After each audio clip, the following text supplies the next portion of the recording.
Bonjour à tous mes petits oursons, c'est Yélan.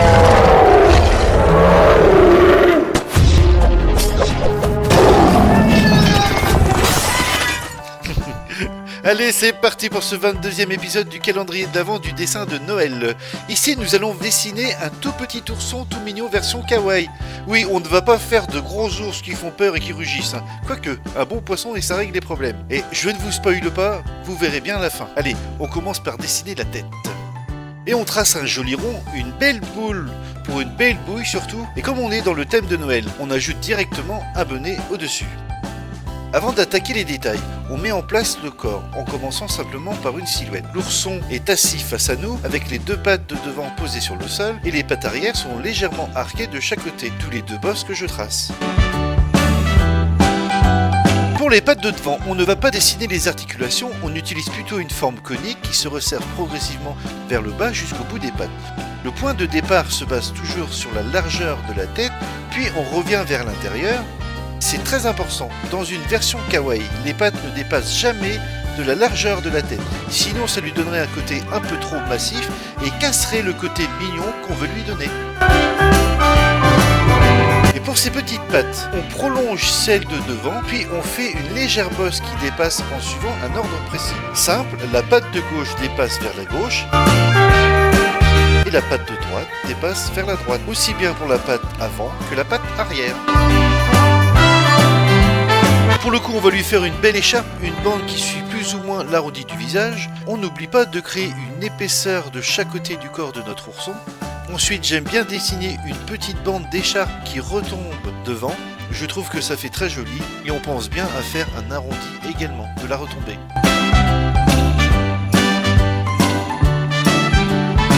Pour placer les détails du visage, on commence toujours par notre petite croix de construction. Elle permet de centrer correctement le visage. Le point central sert à positionner le nez. Le trait horizontal marque les dessous des yeux qui viennent se placer de manière symétrique autour de l'axe vertical.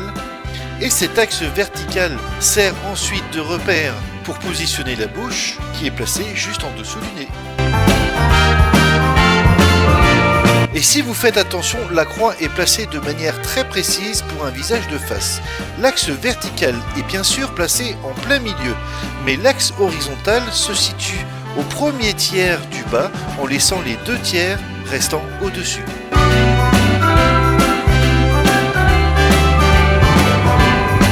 Ensuite, je cherche une orientation du bonnet un peu plus stylisée, histoire de varier. Pour l'instant, il est très droit sur la tête, et j'ai envie de le faire légèrement penché, comme s'il avait été posé volontairement de travers. Ah oui, là je préfère comme ça va me permettre de laisser dépasser une oreille sur le côté gauche. C'est le petit détail qui pour moi va accentuer ce côté mignon. Maintenant, on va passer aux petits détails. Alors ici, je commence par ajouter des effets de pelage autour du visage. Ensuite, je viens travailler les plis de l'écharpe avec quelques petits bouts de laine qui dépassent de la bande tombante. On termine ces détails dans l'écharpe, puis on passe au bonnet. Sur le bonnet, on va ajouter aussi de jolis détails de pelage afin d'apporter un effet de douceur. Maintenant que tous les détails sont en place, on passe à l'ancrage. Comme toujours, on prend son temps, on repasse soigneusement, on ajuste, on affine et on corrige les petits défauts si besoin. Personnellement, l'ancrage est une étape que j'adore, parce que juste avant, on a passé du temps à réfléchir aux formes, au volume et aux proportions. On a posé les traits de construction, on a ajusté, corrigé, même déplacé parfois. On n'a pas décidé les choses au hasard en plus, on a vraiment construit quelque chose de précis, de réfléchi.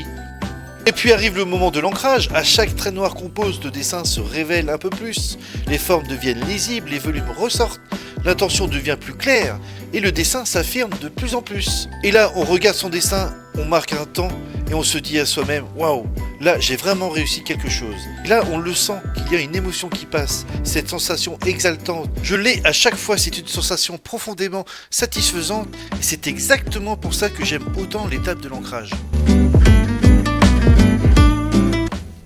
Alors oui, désolé pour ce laïus de passionné de dessin, on referme bien sûr la parenthèse et on va passer à l'explication de la colorisation. Ah, petite erreur de ma part, quelque chose qui peut vous être utile. À la fin de l'ancrage, surtout prenez le temps de laisser sécher votre liner, 1 à 2 minutes, ça suffit. Mais il faut quand même prendre le temps. Là, j'ai pas attendu et au niveau des pattes, je sais pas si vous voyez, sur les derniers traits de liner que j'ai passé. Quand j'ai gommé, le liner n'était pas sec et il y a 3 petits points en fait qui ont laissé des traînées. Donc petit conseil, observez les erreurs et évitez de les reproduire. Après l'ancrage, laissez toujours sécher un peu avant de gommer. Pour la colorisation, je commence par un rouge primaire pour le bonnet et l'écharpe. J'utilise ensuite un rose pâle pour le bout de la langue et pour l'intérieur de l'oreille qui dépasse. Pour les yeux, je ne vais pas utiliser de noir pur. Je préfère plutôt prendre un gris foncé que j'applique également sur le bout du nez. Alors sur le bout du nez, on va laisser un petit point blanc, un petit point ovale pour l'effet de brillance.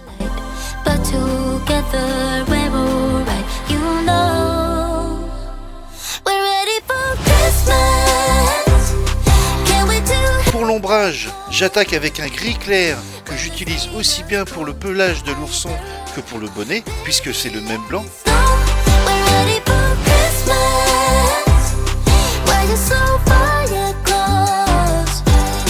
Je termine avec un gris moyen pour renforcer l'ombre de l'écharpe et du bonnet.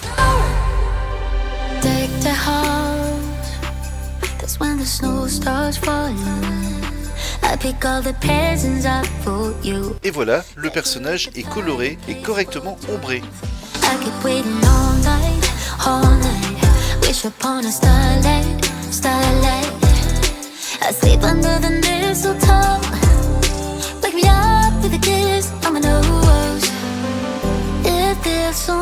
Cette vidéo touche à sa fin, il reste encore 3 vidéos du calendrier de l'Avent du dessin de Noël à visionner. Je vous souhaite de beaux dessins d'oursons.